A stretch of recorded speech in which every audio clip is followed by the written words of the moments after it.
Shalom, horas bagi kita, Bapak Ibu, Saudara-saudari yang dikasihi oleh Tuhan Yesus Kristus dimanapun kita berada. Berjumpa kembali di jam Jepek Alai Maripola. Sebelum saya menyampaikan firman Tuhan, terlebih dahulu kita berdoa. Bapa dalam surga, kami bersyukur buat kasih karunia Tuhan yang menyertai kami. Kami mau mendengarkan firman Tuhan, berfirmanlah Tuhan, kami telah siap mendengarkannya. Dalam nama Yesus Kristus kami berdoa. Amin. Saudara-saudari yang dikasihi oleh Tuhan Yesus Kristus, firman Tuhan yang ditetapkan untuk kita pada hari ini yang tertulis dalam 1 Petrus 4 ayat yang ke-8, demikian bunyi firman Tuhan. Tetapi yang terutama, kasihilah sungguh-sungguh seorang akan yang lain, sebab kasih menutupi banyak sekali dosa. Demikian bunyi firman Tuhan. Saudara-saudari yang dikasihi oleh Tuhan Yesus Kristus, bagaimana kita hidup bersosialisasi, berinteraksi di dalam kehidupan kita sehari-hari. Sebagai seorang saudara, barang tentu dibutuhkan kasih dalam kehidupan kita. Banyak orang berkata kasih, di mana-mana dibicarakan kasih. Tetapi bagaimana aktualisasinya dalam kehidupan kita? Itu yang penting tentang kasih. Kasih itu ada kasih agape, kasih eros, kasih philia, kasih storge. Kasih yang mana yang mau kita terapkan dalam kehidupan kita? Yang dibutuhkan adalah kasih agape. Kasih agape bagaimana? Kasih Allah kepada manusia sehingga ia mengaruniakan anaknya yang tunggal supaya setiap orang yang percaya kepadanya tidak merasa, melainkan beroleh kehidupan yang kekal. Bagaimana kita beroleh kehidupan yang kekal? Itu menjadi teladan dalam kehidupan kita, teladan kasih dalam kehidupan kita. Dan itulah yang ditekankan oleh Petrus pada saat ini dalam firman Tuhan ini, bagaimana mereka sebagai seorang saudara saling mengasihi, bukan saling menjatuhkan, bukan menumbuhkan iri, dengki, kesombongan, dan juga kebencian kepada orang-orang lain, kepada saudara-saudaranya. Karena ketika mereka menanamkan kebencian, ketika mereka menanamkan iri, mereka akan mencari-cari kesalahan. Mereka akan mengumbar-umbar kesalahan. Mereka akan selalu melakukan yang tidak benar kepada orang yang dia benci tersebut.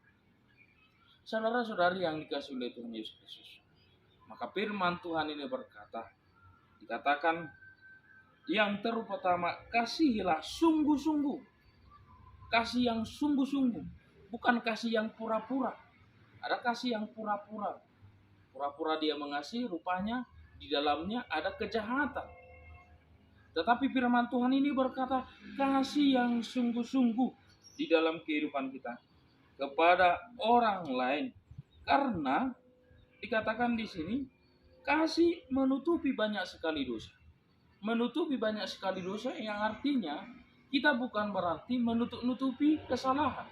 Bukan berarti kita tidak menegur orang yang salah. Kita menegur orang yang salah dengan kasih. Kita membantu dia untuk menjadi orang yang benar, berjalan di jalan yang benar.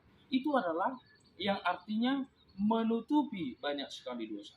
Bagaimana kita menolong dia, bagaimana kita membantu dia supaya dia meninggalkan apa yang dilakukannya, yaitu dalam kegelapan, dalam kejahatan dalam hidupnya.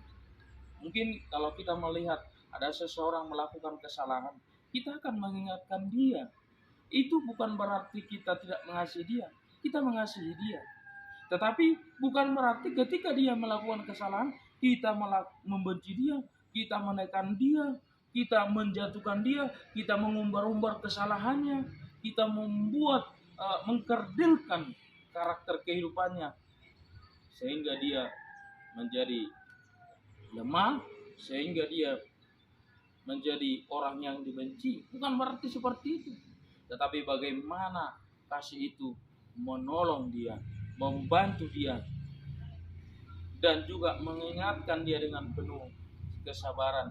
Karena firman Tuhan tentang kasih itu dikatakan dalam 1 Korintus 13 ayat 4, kasih itu sabar, kasih itu murah hati, ia tidak cemburu, ia tidak memegahkan diri, dan tidak sombong. Itu adalah kasih yang sungguh-sungguh dalam kehidupan kita. Oleh sebab itu, saudara-saudari yang dikasihi oleh Tuhan Yesus Kristus, marilah kita menanamkan kasih yang sungguh-sungguh. karena kasih itu menutupi banyak dosa. Selamat beraktivitas manapun kita berada. Selamat melakukan kasih kepada orang-orang yang ada di sekitar kita. Tuhan Yesus memberkati. Kita berdoa. Bapa dalam surga, kami bersyukur buat firman Tuhan yang telah kami dengarkan. Biarlah firman-Mu bertumbuh berakar dalam kehidupan kami. Dalam nama Yesus Kristus kami berdoa. Amin. Horas.